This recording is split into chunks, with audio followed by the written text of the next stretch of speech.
There we go. Diana Larsen, thank you for being here with us in the podcast, and thank you for sharing your time. I know you're very busy, so I appreciate it.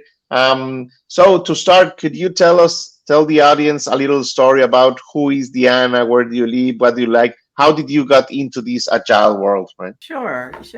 I'd be delighted. I live in Portland, Oregon. I do my writing here, and I have a home office, but I work all many different places all around the world. So and that's something I really enjoy, is that travel to other places to do that work. I came into I had been working for I had a career of maybe 15 or 20 years, and I started out in the learning area, instructional design and employee development, and migrated into organization development. And then I guess it was about 20 years ago now, maybe a little longer, I was doing work process redesign. And I got invited to an event. It was just kind of one of those serendipity kind of things. I didn't know I was going until right before it happened. And when I was there, I met a number of the folks who became Agile Manifesto signers a few years later. And so they and I connected mostly around extreme programming and the kind of work process that they had in mind for extreme programming. And because that's the field I was in, I thought, wow, this sounds like what people would decide for themselves for their work. And so I just became a part of that community, and began in the early 2000s, began writing and presenting at some of the conferences that were originally called XP Agile Universe and some of those places, and also was beginning to be a founder in the retrospective facilitation world. And so, from then that just is where I stayed. And I noticed that because of my background in the kind of background I had in organization development, which was more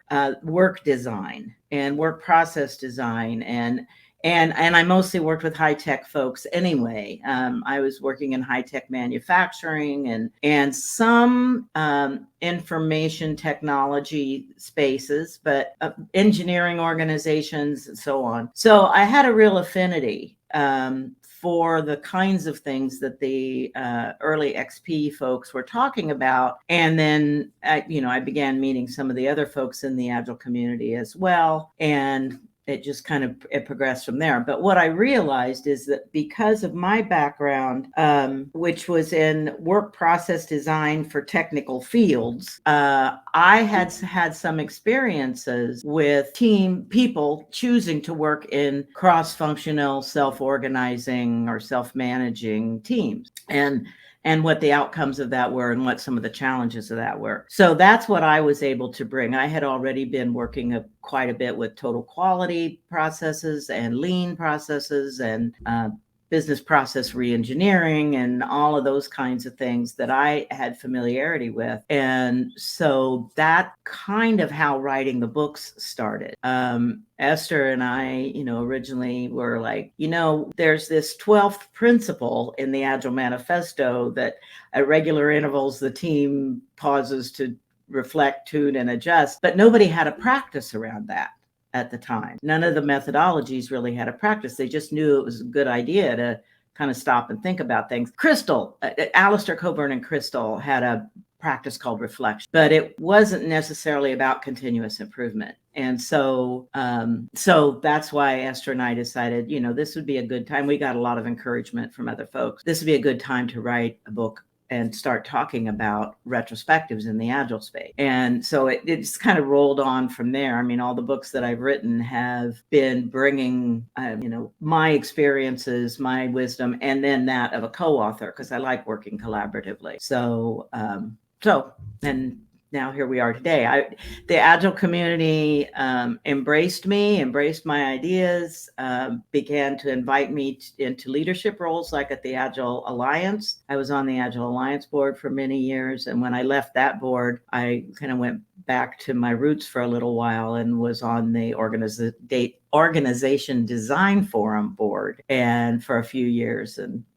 And yeah, so all of those things I've learned about leadership and what makes teams successful and what role learning has to play in that have all been the themes that I've written my books around and have worked with folks. Awesome. Great story. Thanks for sharing, Diana.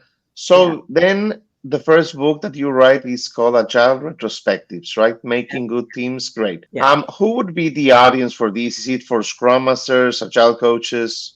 Yeah, in the beginning, we thought it would be primarily for sort of Scrum people in that Scrum Master role. There wasn't an Agile coach role yet then, and so we thought it would be primarily for people in the Scrum Master role or team leads, technical or team leads, that those would be the folks who would do that. And they would not necessarily have any background in group facilitation or in facilitating meetings. And so we wanted to make sure that they got the support they needed to be in that role. And that's who and then also the folks that they would need to go to get permission to have those, right? That we wanted to make a point for them as well. But then after the book came out, the Scrum Alliance and Ken Schwaber and those folks decided to begin including retrospectives as one of the 3 meetings. They had 3 roles, 3 meetings, and 3 artifacts to begin with. And so now all of a sudden they had 3 roles, 3 artifacts, and 4 meetings. And the 4th one was the retrospective. And so that was really great. I mean, that gave us a great boost. And but that's who that book was for. We were assuming that teams were going to need to do some continuous improvement, and someone in the team would have a leadership role around that, but wouldn't have the knowledge of putting together a meeting that could accomplish that. And so we wanted to give them some guidance around doing that so that they could, improve in the ways that they wanted to improve. Got it. Sounds pretty interesting. We will leave the description and the link in the comments below so we can get our copies. I think I have bought it already, that one. Yeah. Well, and there's one more thing that people need to know about that book, and that is that the 2nd edition is coming out in January. But between now and January, if people go to the Pragmatic Programmers website and look up Agile Retrospectives, they can join the beta group, the group that is getting the chapters of the book as they roll out, and have a chance to, interact with by saying if they see mistakes or typos or those kinds of things. They can be part of making sure that book is as good as it could possibly be. So that's active right now, and the book is scheduled then to be finalized and come out in January. So it's about twice as long. I mean, if you look at the book you have now, I don't remember exactly how many pages in it, but this new book has 350 pages in it. So quite a bit longer, quite a bit more, all the things that we've learned during the years. For instance, we include in this new book, one of the things we discovered very soon after we had published. The thing is, you publish a book and then you start learning more stuff. And you can't go back and put it in that book. And one of the very first things we learned was how in some organizations, the Scrum Masters were being taught to, or whoever had a similar role, were being taught to how to facilitate these meetings. And sometimes Esther and I were doing those workshops. But then they had decided that in order to keep the neutral facilitator idea, they would facilitate each other's teams meeting. So the Scrum Masters and the tech leads or whomever they were could actually participate and not be in that other role, that neutral role. And what they found out was how much they learned by leading the retrospective for other teams. And it became a wonderful cross-functional, cross-team learning opportunity that we had not envisioned. They figured it out for themselves, and it was quite powerful. So there were a lot of those kinds of experiences and a lot of questions people have had for us over the years, and so we've included all of those kinds of things in the second. Oh, that's great. Yeah. That's great. Thanks for sharing. Yeah. Okay, so so we will put also the link in the description so they can jump over there and subscribe to that dynamic. Okay. Yeah. So then we have another pair of books called Lift Off, right? Yes. Is this, for what I have read, it has to do somehow like what they call the Sprint Zero or some kind of preparation to launch Scrum teams, or what is it about? Yes, yeah, it's for launching agile teams. The first one, that was one where we learned very quickly that we needed to include some new information. And so the one that you want to get if you're getting the Liftoff book is the Start and Sustain Successful Agile. Because during that time also there was the big shift from the idea of projects to product. And so, we needed to include that and so on. But yes, what it is, another for Jonathan Rasmussen in his book, Agile Samurai, has called it the initiation. It's how do you initiate? How do you bring a team of people together right at the beginning to set a tone for how they're going to work together, give them some familiarity, help them ask any questions they need to ask about what is this work and how are we going to do it together and those kinds of things, which really otherwise teams use their first few sprints kind of stumbling through trying to figure those things out in an informal way. And so doing a liftoff along with an agile chart or agile team chartering accelerates their ability to actually get productive. So it's an investment of a couple of days working with the product owner or product manager and product sponsors to get a sense of what it is, and then a day or so working with the teams to create a draft charter and to get them some of the training and things that they might need, so that then when they start their work, when they start their sprints, they can get to work right away.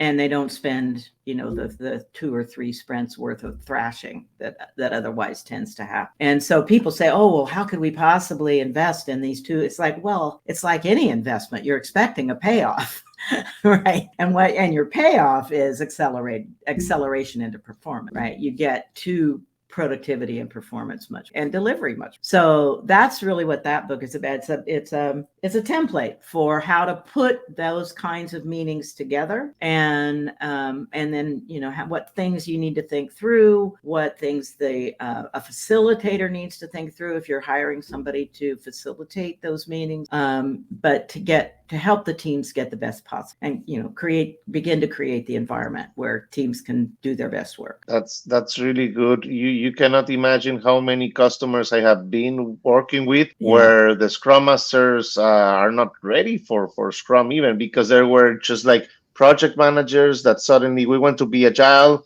and then they jump into the role, maybe not even take a certification or anything, and start doing it. Right? Yeah, it's a common problem, and there's an easy fix, but a lot of people don't.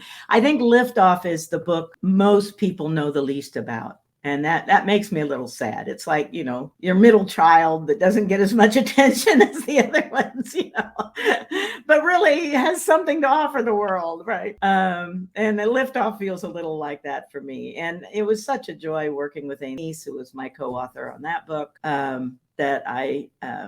And I love hearing the stories like you just said, the people who tell me that they have found the book and what a great difference it has made for them and the teams that they work with. That always makes better about it. Yeah, of course. I know there are folks out there using it. Yeah.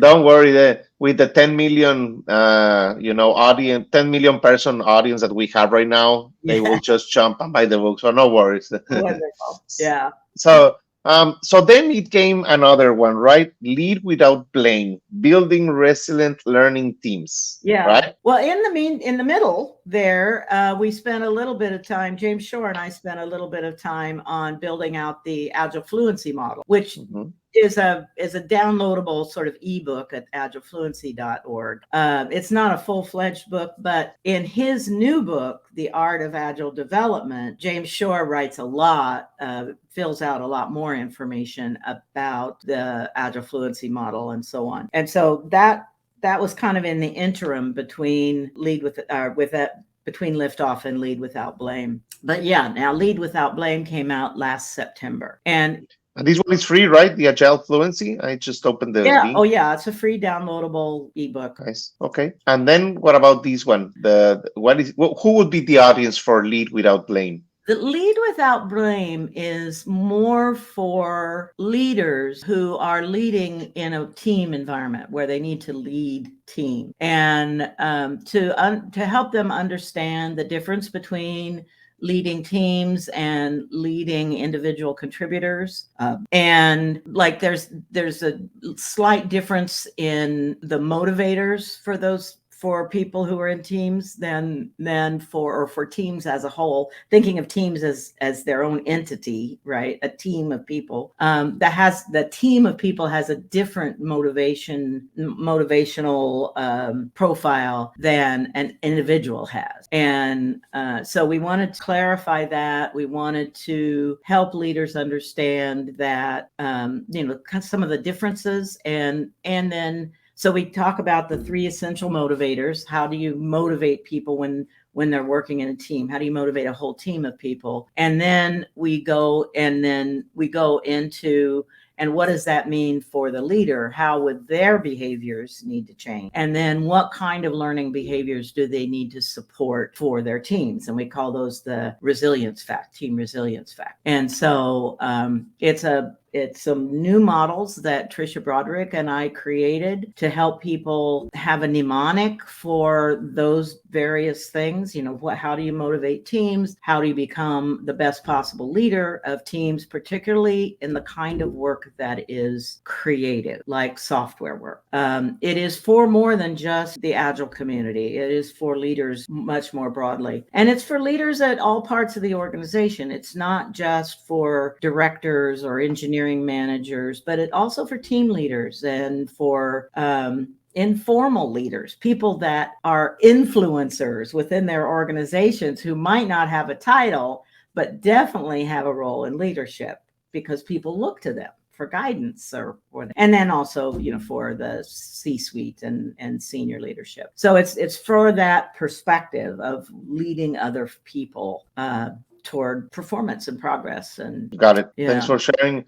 Talking about leadership, how have you seen? I mean, you have been part of this evolution between the traditional manager, leader to these new ways of working. How have you seen this transition? What do you think about it? Well, interestingly, remember I said way back in the beginning, I had learned some things from doing work process design before I got in the Agile community. And one of them was how the role of the manager and leader changes when they're performing that work in a team-based work environment. And so in 2004, I looked this up not too long ago because I couldn't remember. In 2004, before the retrospectives book came out or anything, Esther Derby and I wrote an article called "You're Still Needed," because a lot of folks in the Agile community were saying, oh, well, we don't, we're going to be self-organizing. We're going to be autonomous teams now. We don't need managers. And the thing that Esther and I knew was there is still a role for managers.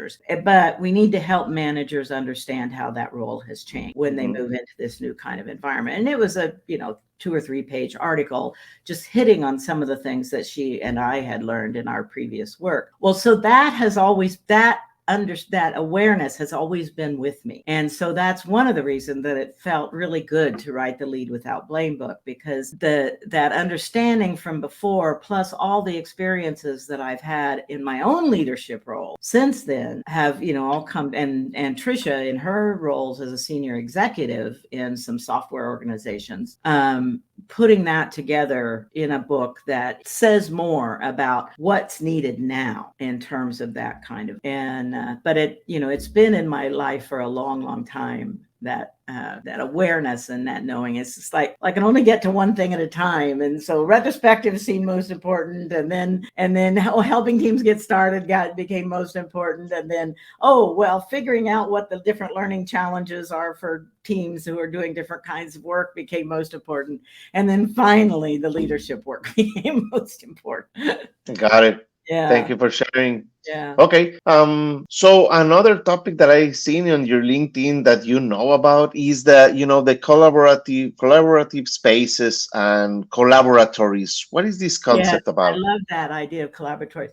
Well, another book that we didn't really mention because it doesn't get a lot of mention, although we refer to it in the Lead Without Blame book, is a book I wrote with my son, Willem Larsen, who is a wonderful leader and has been in many organizations, both software organizations and nonprofit organizations, called 5 Rules of Accelerated Learning. And it's a book that we've never really quite finished. So that may be the next book I come back to and we write a edition. But it is about how do you set environments for learning, whether you're trying to set an environment for your own learning to make sure you're getting the most out of the learning, that time that you can spend in learning, or whether you're wanting to, maybe you're a member of a team and you want to make sure that you and your team are learning as much as you can.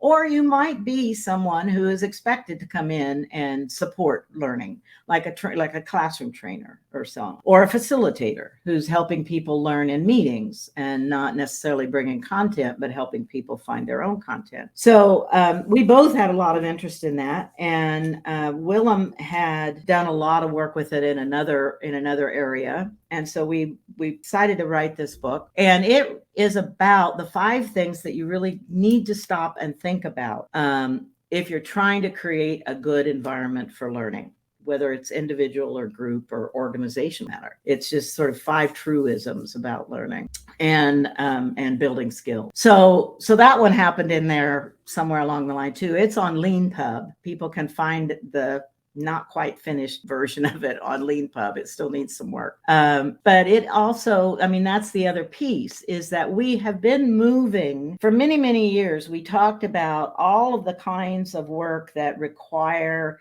advanced training or whatever. We called that knowledge work, right? I think Peter Drucker coined that phrase, knowledge work. Lawyers who have those shelves and shelves of books and with legal terms that they need to refer to, and doctors and so on, they're doing knowledge work.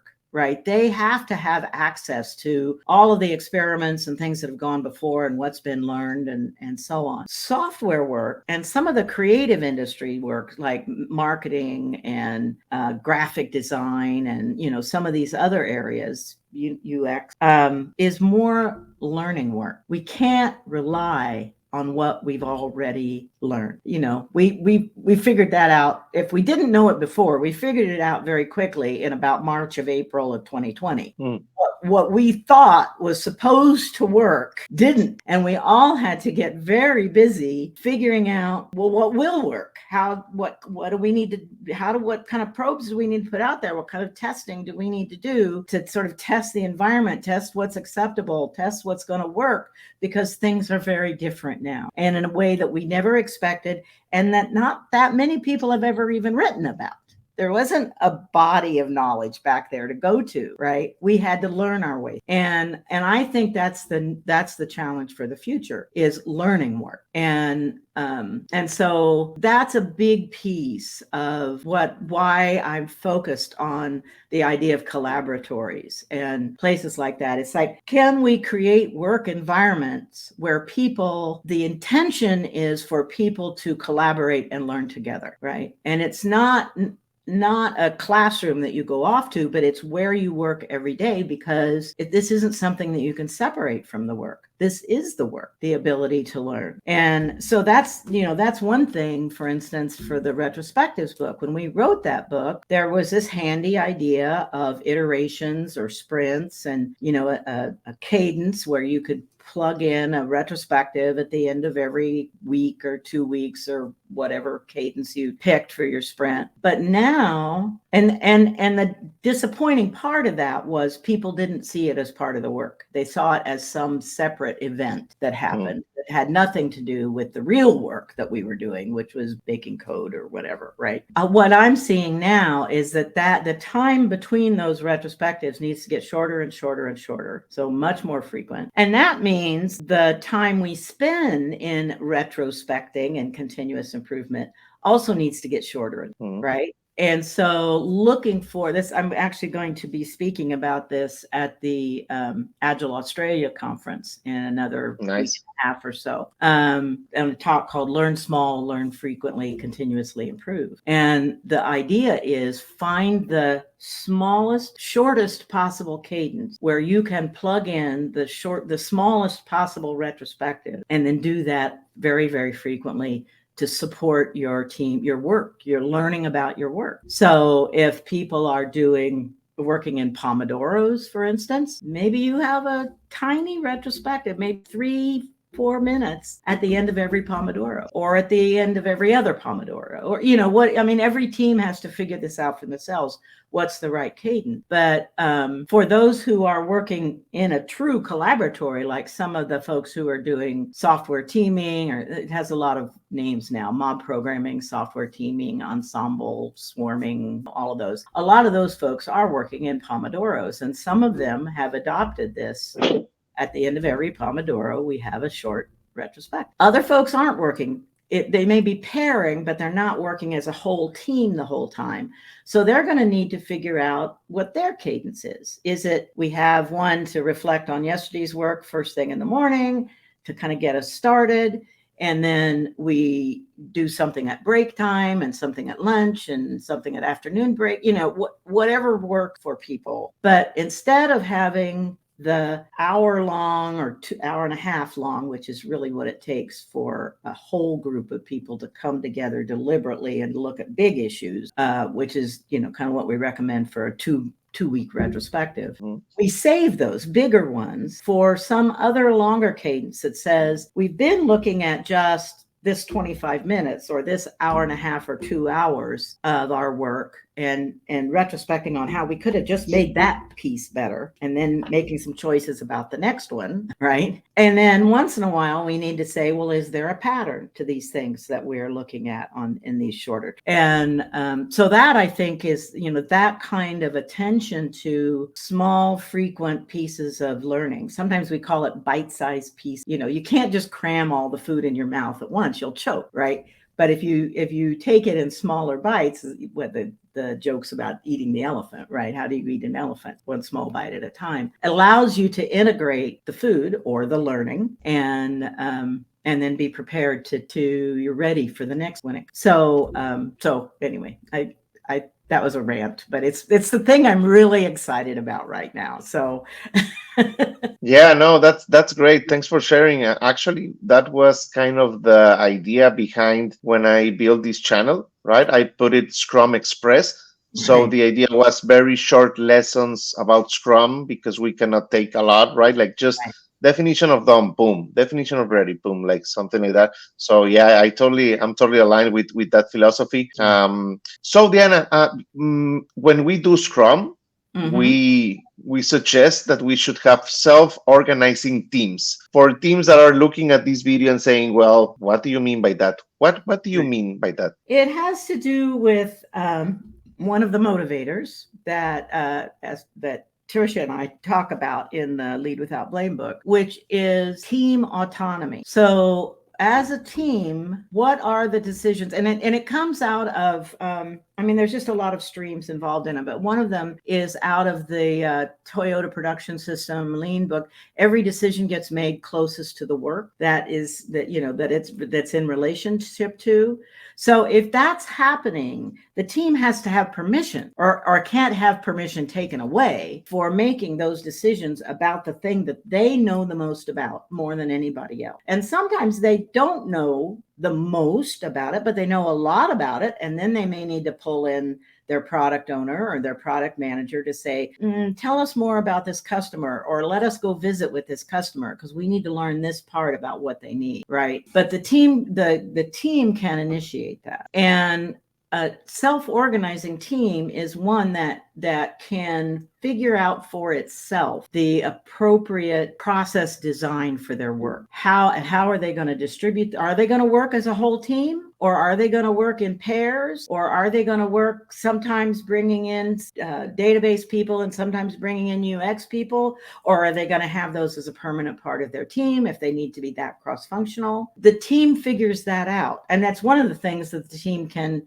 begin to figure out if they do a liftoff and a chartering. That is part of the process, is understanding their context and who they need to collaborate with. But within the team, it is that strong collaborative work that enables them to know the things they need to know in order to make decisions about their own work. And here is where I make the distinction between self-organizing and self-managed. They still may need managers to do some of the jobs of management, which are things like clearing impediments when they come up.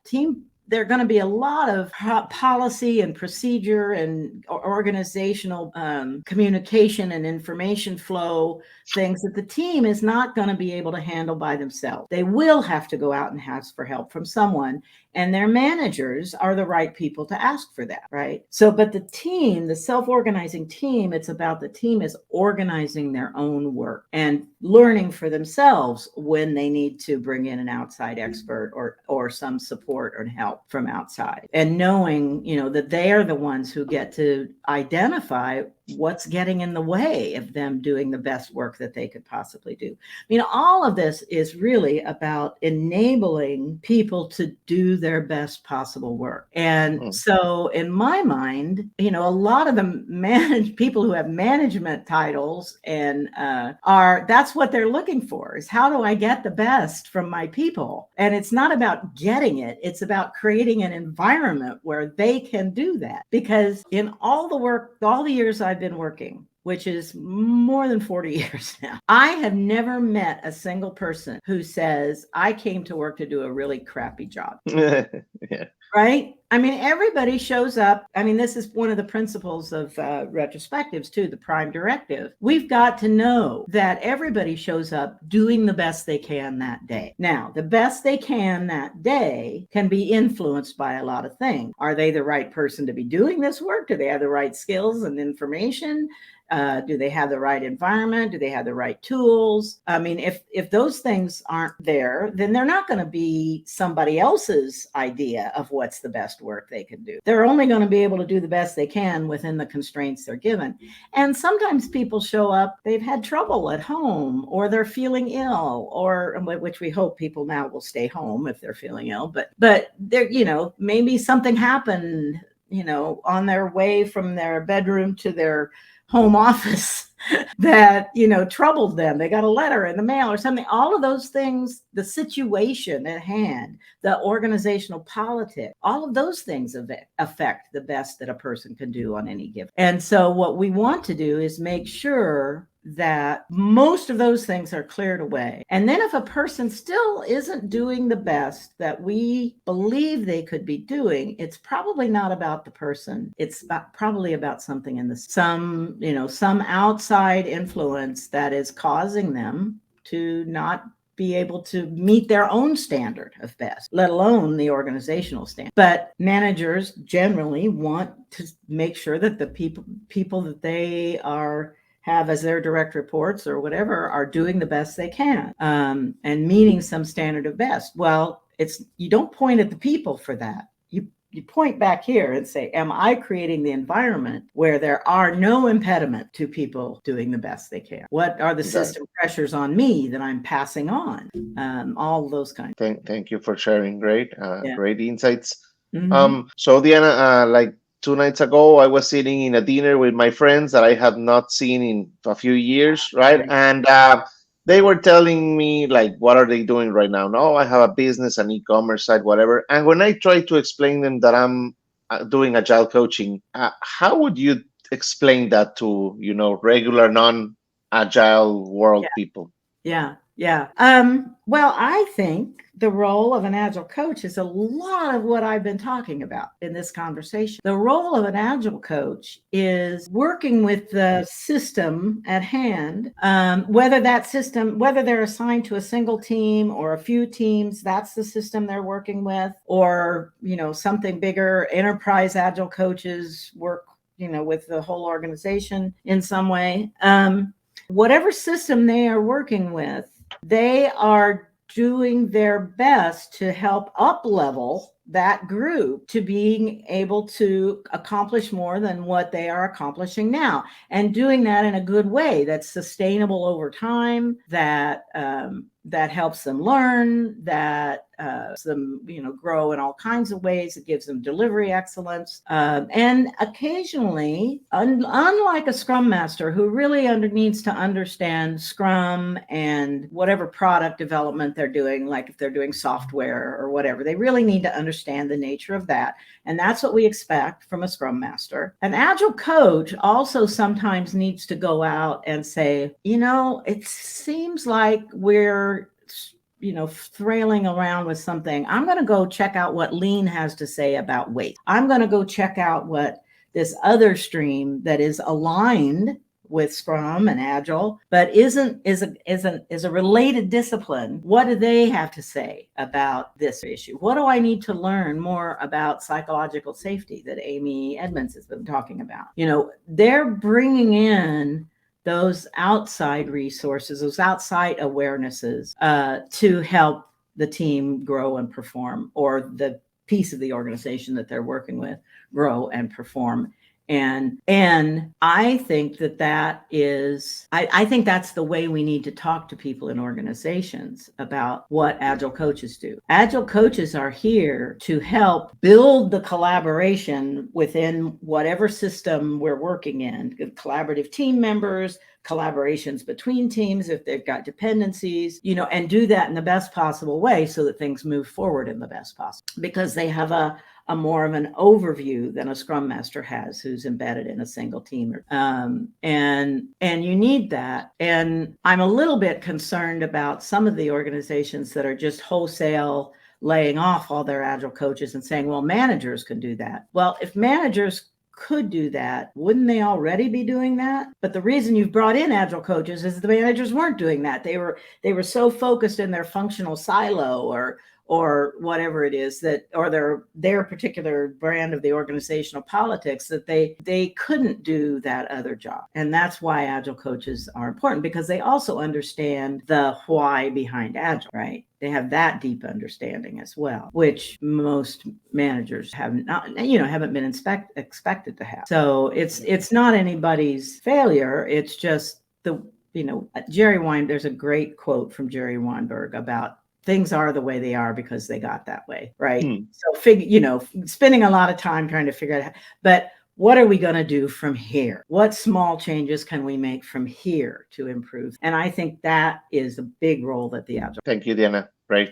Diana, the Agile Manifesto was created over 2 decades ago. How relevant do you think it is still in today's tech landscape? Well, I was just at the Agile 2023 conference last week, and actually a number of folks came up and asked me about that. And it seemed as though the biggest issue was the second value, working software over comprehensive document. And people get hung up on the word software there. And it is the Agile Manifesto for software development. There's that preamble. We've been doing software development and we've learned some things, and we want to share those and kind of help things keep moving forward. So it is focused on software, but it's as the idea of Agile has grown into be past software teams and into business agility and so on. I think that we have to do the translation. The product, creating a deliverable product over spending a lot of time on documenting that is still a valid concept, no matter where you work. That's going to improve things. Individuals and interactions over processes and tools, that works everywhere. Customer collaboration over contract negotiation, that works everywhere. Responding to change over following the plan, that works everywhere, right? It's just that one word software that people get really hung up on.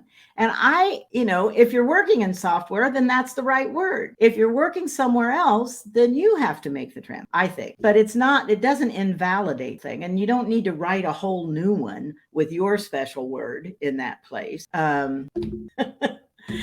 And then, but then that takes to the second page of the Agile Manifesto, which is all the principles. And many of those principles, I mean, I can't remember which one it is in the order, but there's one, business people and software developers working together on a daily basis, right? Mm-hmm. Well, if you're not a software developer, you still might be a business person, right? What it's saying is you need all the people present to make those decisions closest to the work that you need. And that if you don't have that, it's going to get in your way, right? So, I think there's so many more places we could put energy into rather than trying to rewrite the manifesto. I'm just a big fan of just interpret it so that it fits whatever is the work you're trying to do, because I bet the seeds are there. It's a pretty comprehensive document in a lot of ways. If you just are willing to plant a broccoli seed instead of a software seed or whatever, it's still, I think it's still quite, I go back to it many times and I still find value.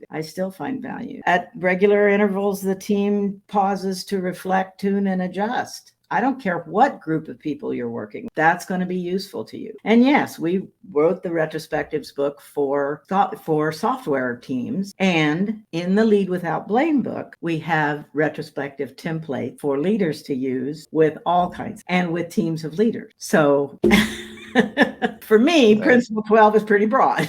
Yeah. Okay, that's great. I totally agree with you. It's a matter of common sense, right? You read a document, you apply it to your context, to where you are, and that's it, right? So just replace the word software, and that's it. Right. Okay. Deanna, there's a question that I'm doing to everyone I interview around Agile, and this is SAFe Agile? I am hesitant to speak too much about SAFe because I have not put in the time to learn it. I didn't feel a need to put in the time to learn it. I tend not to work with huge bureaucratic organizations, which is, I think, what it's intended for. I like to work with organizations that are still small enough or focused enough to be more nimble and make more flexible decisions. So those are the folks so I have not studied SAFe. So that's my However, I've just heard a lot of things about SAFe that sometimes trouble me. And for a couple of different reasons. One is I hear people who have created bodies of work that have since been subsumed under the SAFe umbrella who say, well, they wanted my body of work, but now they're not using it the way I intended it, right? And that's troubling. That's troubling because a body of work needs to maintain its own integrity. It's why we've never sold the Agile Fluency model to anybody else, because we want to make sure that it maintains its integrity. And so I feel sad that that's happened for some folks. I've heard people who have gone through SAFe training that I highly respect as Agile coaches and consultants say, well, I have this SAFe certificate so that I can get into organizations and then I can do what I think is best to do. Sometimes that works. Another Jerry Weinberg reference is, if you put a cucumber in a jar of pickle juice, the cucumber is more likely to become pickled than the juice is to become cucumbered, right? And so going into an organization that wants to hold on to its bureaucracy, that wants to hold on to its leadership roles, that and everybody's, promotional paths and all the politics that go on in organizations. Nobody wants to let that go. And expecting that you're going to be able to make a big difference, I think is expecting a lot. that you might not actually see happen. And you're more likely to become part of the system, part of the bureaucracy, than you are to make a real change. So all that being said, I've heard a lot of critiques about SAFE. The one time I really encountered somebody that I had a deep conversation was early on. I don't know, it's probably SAFE 1.0 or SAFE 2.0 or something, and it's progressed a lot since then, and I understand that. But this young woman consultant was telling me how happy she was that she had managed to facilitate a big room planning with 2 managers and get them to talk to each other. And I said, well, what were they planning? She said, oh, they were planning out the roadmap and all the work and, blah, blah, blah. She told me all the things that they were doing. And I said, well, where was the team involved? The people closest to the work, right? Where was the team involved in having an opinion about how their work would be laid out and so on? And she said, why would you have the team then? And at that point, it's like I'm living in a different universe than she, as a SAFE consultant, was living. Yeah. And for me, a big room planning is the opportunity to bring the team in, is the opportunity to hear from all the voices. It is the place where we can get all that stuff out transparently out in the open so that we can make best informed decisions. It's never going to happen with just 2 managers who only have their 2 perspectives. So, that's been my SAFE experience. And like I say, I'm not certified. I don't have deep knowledge about it. I know a lot of people feel they must become certified because they aren't independent consultants like me, and they're looking for internal jobs. And those certifications are important for a job hunt in some instances. So yeah, I do have all the certifications in SAFE, like even the consulting one, because of what you mentioned. I wanted a position, and yeah, I totally agree with you. You're exactly right with yeah. So yeah. Okay. So Diana, you have been working with many agile teams, right? With teams that come from waterfall and start doing agile. There might be someone looking at this video saying, well, I do really good Scrum, right? Or I do really good Kanban. How would they know that they are maybe not doing it so great as they think? Maybe they're just doing it by the book. What are some indicators or some anti-patterns that you have seen around that, brings you these smells not right? Well, for this, I would actually go back to the Agile Fluency model. And have you really thought through the outcomes that you're hoping to get? Not just the deliverable, but the outcomes of those deliverables. Are they having the impact? The things that deliverables are good. No, don't get me wrong. But after you deliver, are you getting the impact that you were hoping? Whether it's an internal delivery or a customer out in the marketplace, are those things making the impact that you were hoping that they would make? Agile should, if you have created a solid Agile approach in your organization, and I don't just mean buying a methodology, but really thinking through what is it we need here? How does Agile fit? How does an Agile approach fit into that?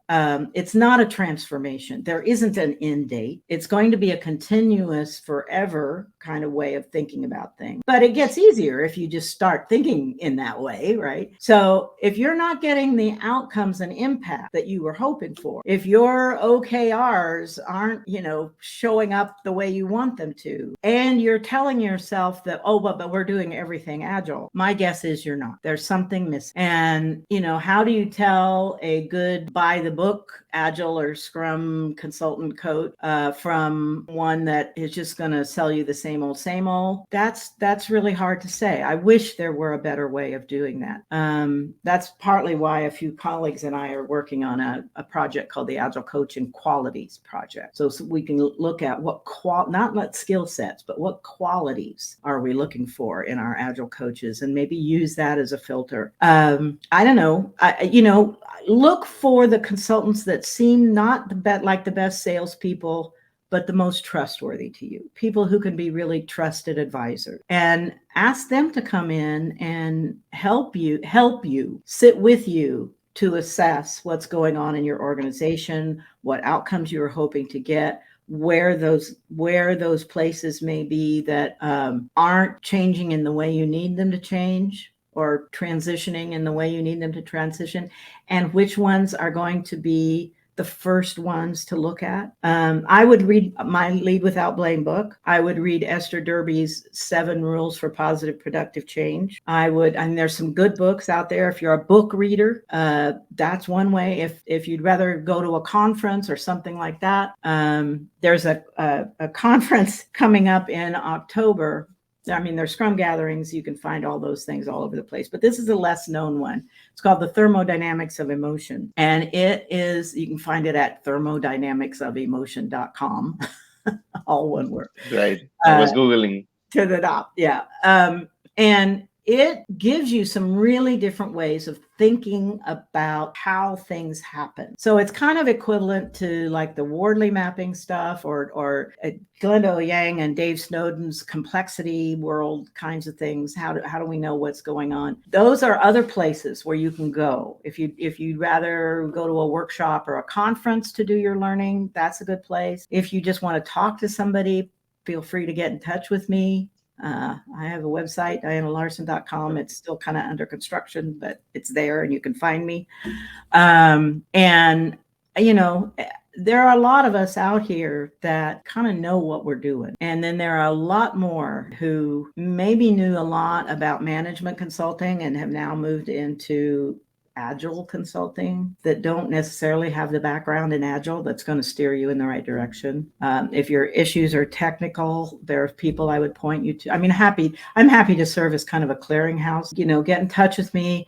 Tell me what your issue is, what you're looking for, what kind of help. I could probably point you to somebody who's reliable and good and trustworthy. And that's kind of, after having been entering this world in like 1998, and I'm still here now, and I had 20 years of work experience before that. I have a pretty big network, and I know I have some really good ideas about who out there knows what, or, who's making, everyone shows up doing the best they can given. And for some people, they are, they may not have the right skills, but it may be because they've got kids in college and their driver is making sure they can make those college tuition payments, and they're going to do whatever they need to do that. And I appreciate that can be a big challenge for folks, or, equivalent kinds. And luckily, I'm not in that space anymore. I don't have to make decisions for those. So, Cool. Thank you, Diana. We will leave all your data over there in the links so you can access Diana for the audience. Diana, I have just a couple more questions before wrapping it up. Maybe we can have a part 2 later on. It will be awesome. I think it has been great, the conversation. So, Diana, what do you consider the greatest success or one of the biggest success in your career? If you can share this story with us. And also, I would like to share, if you would like to share also a big failure and a big lesson that you learned, if you want, those 2 stories. Okay, well, I'll tell you the failure story first. I told you that I was doing work process design back in the 80s and 90s. And the process I was using there was called socio-technical systems redesign.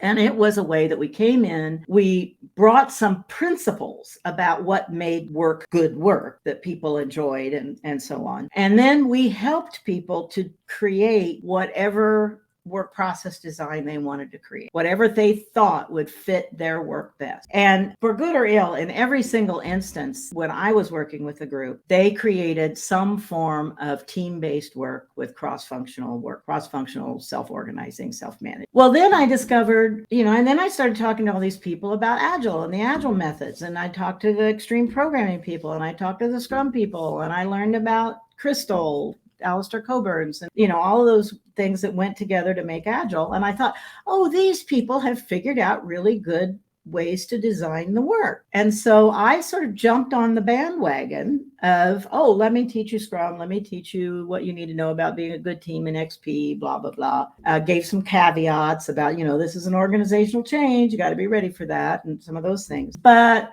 I don't know, it was about around 2005 or 2006, sometime in there, maybe a little later, I realized that what I had taken away was the team's ability to create their own work. And I think, and that was a personal failure of me, because I could have been talking to folks about the value of doing that. I had a platform where I could have been talking to folks about the value of, don't just bring in Scrum and dump it on people. Help them understand how to design their own Scrum. Help them understand how to design their own XP or whatever it is they're trying to do. And then you will already have buy-in. You don't have to spend time trying to get the buy-in later. People will have bought it because they designed it, right? And that worked so beautifully before. And so after that, I shifted gear. And to some extent, that Agile Fluency model came out of that, and some other things. Also, Liftoff came out of that shift, because that for me felt like a big failure. Like I had really missed a turn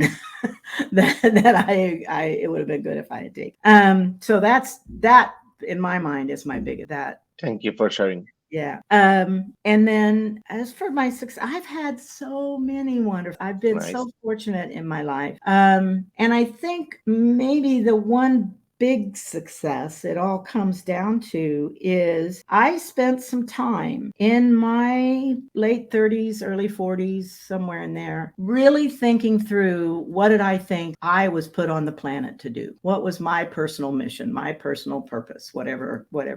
And I finally came to a place where I just couldn't, it's like, it must be this, because I can't go any further.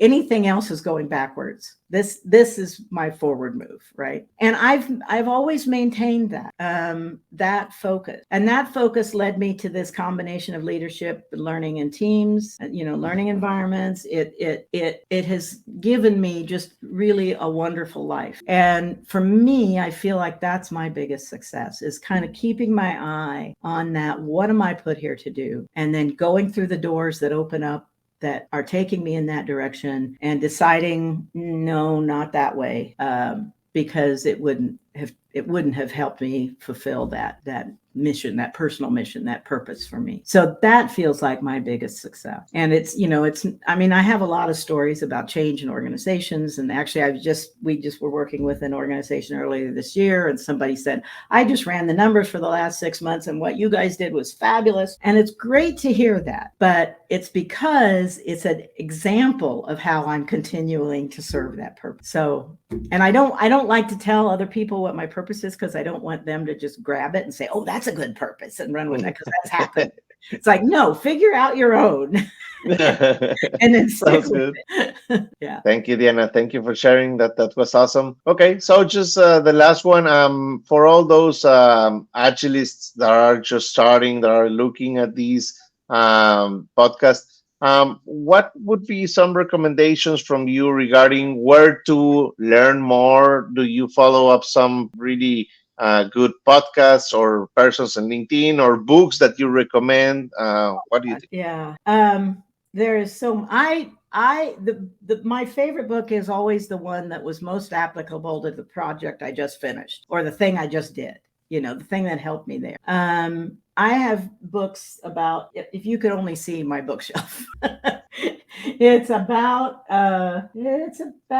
15 to 20 feet long, and 5 rows high of books. Wow. And so there's all kinds there. So, and there's new books over here that I haven't shelved yet. So there's some wonderful things out there. I think it really does have to do with kind of examining what's your best learning style. Do you like reading books? Do you like reading blog posts? Do you like watching videos? Do you like going to conferences, virtual conferences, or online? Do you value hanging out with your local meetup group? For me, every person I meet has the potential to be a teacher, and it's up to me to figure out, are they teaching me a thing that's going to be useful to me, or are they not? Then I can just thank them and move on.